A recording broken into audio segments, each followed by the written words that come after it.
सार दिनै मेलखौ मानि थाखाय लानानै जों सारा बारा बेखेवना होनो हागोन दिनै जोङो बिजेपि इउपिपिएलनि जेसेबां उइं एबा मर्चा दङ बेफोरखौ लानानै जों ज' सावरायलायदों जेरै बिजेपिहा महिला मर्चा दङ जुब मर्चा दङ किसान मर्चा दङ एसटि एससि ओबिसि बायदिसिना मर्चा दङ आरो थिग बेबायदिनो इउपिपिएल हान्जाहाबो वमेन उइं इउथ उइं आरो माइनरिटि उइं बायदिसिना उइंफोर दङ दा बेफोरजों जों ज' सावरायलायदों जाहाथे जोङो मोजाङै मोजां ज' खामानि मावनो हायो बिनि थाखाय जोङो सावरायलायदों दा जोङो सराइबिल जमदुवार जि कनस्टिटुवेन्सि बे कनस्टिटुवेन्सिखौ जों दा सावरायदों आरो दसे उनाव सराइबिल कनस्टिटुवेन्सिनिखौ सावरायगोन दहाय फुङाव जों कुसुगाव कनस्टिटुवेन्सिनिखौ सावरायबाय जाहाथे जोङो आब्रुथियै जितु एलायन्स बयबो दङ बावहाय बिजेपि आरो एजिपि दङ बेनिखायनो जों ज'यै जाहाथे खामानि मावलांनो हायो दिनै बेखौनो लानानै जोंनि वार्कारफोरनि गेजेराव सावरायलायनाय हाबाफारिखौ लानाय जादों जोङो रायजो राजाफोरखौ खावलायदों जे जिहेतु रायजो राजाफोरनि जौगानायनि थाखाय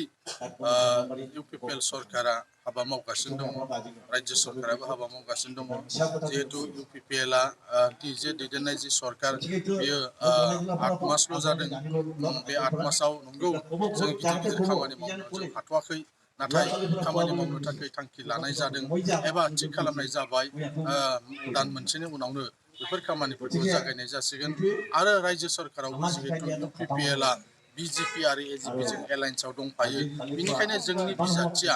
बे गसाइगाव जे माने समस्तिनिफ्राय जुदि देरहालांनो हायोब्ला अब्ला बांसिनै जों आरोबाव बेयाव जौगाखांनायनि थाखाय खामानि मावनो हागोन मानोना रुलिं पार्टिनि एमएलएफोरनो दायो आसाम सरकारा मानगोनां गिबि मन्त्रि डक्टर हिमन्त बिश्व शर्माया समस्ति जौगाखांनायनि थाखाय गोबां हाबाफारि जोंनो होबाय गोबां खामानि हरगासिनो दङ बे बेलायाव गसाइगाव समस्तिनिफ्रायबो जों देरहालांनो हायोबा आरोबाव बाहाय जों बांसिन खामानि मावनो हागोन बेनिखायनो जों रायजो राजाफोरखौ खावलायदों जे रुलिं पार्टिजों थानांगौ काउन्सिलावबो जोंनि सरकार आरो स्टेटआवबो जोंनि सरकार बेनिखायनो रायजो राजाफ्रा खुनु गोनो गोथो गैयाजासे बे गसाइगाव समस्तियाव जिरन बसुमतारिनो जाहाथे भट होनानै देरहासार होयो बेनि थाखाय जों खावलायदों जों देरहागोन थेवबाबो जाहाथे गोबां भटआव जाहाथे देरहानो हायो बेनि थाखाय जों दा खामानि मावगासिनो दं माबायदि भट मोनगोन होननानै आसा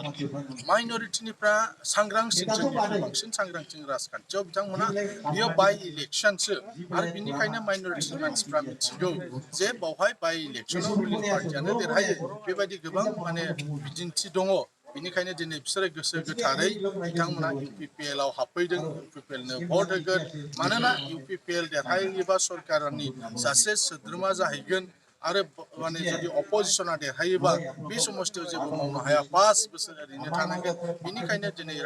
माइन'रिटिनि रायजो राजाफ्रा जिहेतु बिसोर सांग्रांसिन जोंनिख्रुइ पलिटिक्सआव बेनिखायनो दिनै बिराद माइन'रिटिनि मानसिफ्रा इउपिपिएल दलाव हाबफैदों बिटिसिनि सिङाव आरो बिटिसिनि बाहेरायावबो दा इउपिपिएलखौ बिथांमोना बजबना लागासिनो दं बिथाङा मा बुंदों आङो नुवाखै एबा खोनायाखैबो नाथाय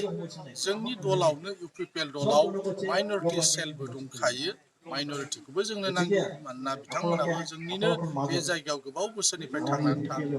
रायजो जाबोनानै दङ बिथांमोननि जौगानायनि थाखायबो सरकारा खामानि मावनांगोन दा जोंनि नैबे गसाइगाव समस्तियाव माइन'रिटि भटआ बुरजाब्लाबो बिथांमोननि भटआ गोबां राजखान्थि हान्जायाव गावगोन बिथांमोननि खायसेया कंग्रेसनो होगोन खायसेया एएफडिएफनो होगोन सानैसो आरोबाव बाहाय इन्डिपेन्डेन्ट केन्डिडेटबो दंबावो दा बिसोरनि भटआ गावगोन नाथायब्ला